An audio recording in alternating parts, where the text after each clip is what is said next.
Welcome, everyone. Good morning to everyone. This for day number three, 365 books, 365 days, and 365 leaders. How all of you doing today? So today we're going to discuss a book. The book name is "What Got You Here Won't Get You There" by Marshall Goldsmith. Okay, so just quickly talk about Marshall Goldsmith. He's the world's number one executive coach, and he has coached CEOs of Ford, Goldman Sachs, and the World Bank. And he's one of the most powerful book is obviously the "What Got You Here Won't Get You There." He's one of the most powerful finding after decades of coaching the world's best leaders. Is the higher you go, the more your problems are behavioral, not technical. So you don't get stuck at mid career because you lack project management skills. You get stuck because of small interpersonal habits you develop on the way, of the habits that worked then but are now quietly costing you influence, your trust, your promotions. So getting to the next level is not about learning more. It is about stopping certain behaviors you don't even realize you have. That's this book is about. Okay, I want you to read this book in detail if you really wish to. What this book covered this this it talks about the success delusion. Successful people believe their habits cause their success, so they protect those habits fiercely. But in this book, Marshall Goldsmith says this book the what got you here won't get you there. He says in this book that you succeeded in spite of some behaviors, not because of them.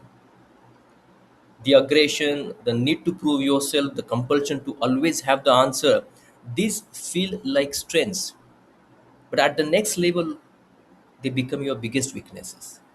Okay, that's a success delusion he's talking about. Then he also talks about in this book the winning too much, the need to win every discussion, every argument, every situation, even when it does not matter.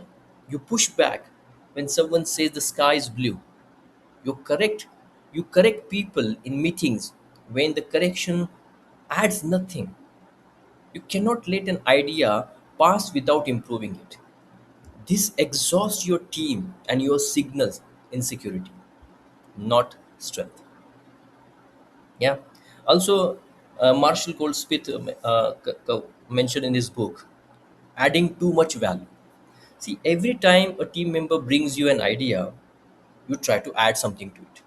Every time someone presents a plan, you try to make it better.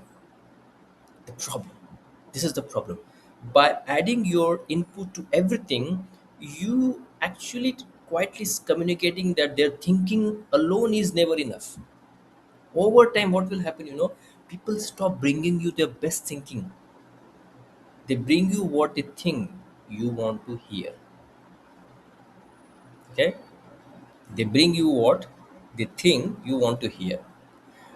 Now this book also covers starting with no, but, however. These are the words, these three words: no, but, however. If you're starting with no, but, however, these three words have the same effect.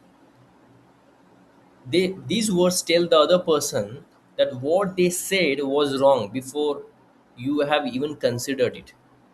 Just count how many times you use these words in your next meeting, in next conversation with someone. The number will surprise you. Okay. Then another point he covered in the book is that one of the behavior. So what I'm sharing with you, all these are behaviors. One of the another behavior discusses not listening. See, you are sitting in the meeting room, and so people are sharing their opinions and views, and you checking your phone. You are interrupting to finish others sentences. You are framing your response while they are still talking. Your team knows when you are truly listening and when you are just waiting to speak. The leader who listens completely, without distraction, without judgment, becomes the person everyone wants to talk on. Yeah. Another behavior he observed, he mentioned in the book, is failing to give recognition. See, you deliver results, but who delivered them with you? Do your stakeholders know that? Does your leadership know about that? The leaders who rise fastest are not the ones who claim the most credit. They are the ones who give it away most generously, and in doing so, build the deepest loyalty. And finally, he covered Marshall Goldsmith covered in his book, "What Got You Here Won't Get You There," is another behavior is he talks about not giving feedback, feed forward. Okay, so Marshall Goldsmith most practical tool, feed forward. See, instead of asking people for feedback on your past behavior, which creates defensiveness, ask for feed forward, suggestions for the future. So, for example, this happens in our offices, right? You did something good in the month of January, but then you're getting the feedback about that work in the month of October. So, what is the point of talking about January in month of October? Because almost 7 8 months been passed already.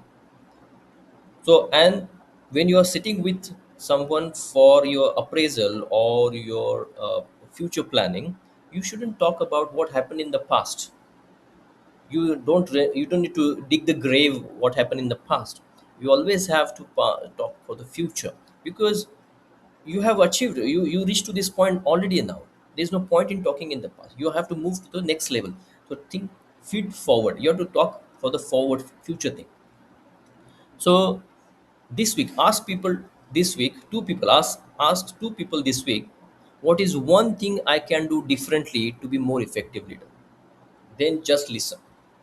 Do not defend, do not explain, just say thank you. Okay, so what is the one line that captures in this, the one line that captures in this entire book, what you got here won't get you there, is it is not about getting better at what made you successful. It is about stopping what is quietly making you less effective. Okay, so just reflect on this. Which of these behaviors do you recognize in yourself, and what has it cost you? A relationship, an opportunity, a promotion that you did not even realize at that time. This is what I want to share with you today.